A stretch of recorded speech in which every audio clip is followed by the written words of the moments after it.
You can learn so much from videos. If I go to YouTube right now, I can watch videos to help me redesign my website, decorate my living room, and find out what is needed to make a delicious beef stew. I know there are lots of videos on how to create videos as well, and they're pretty compelling.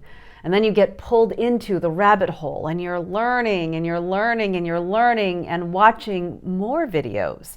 By then you know it, the day is over and you haven't done a thing. I encourage you to stop watching after this video and start creating. People definitely need to hear what you have to say.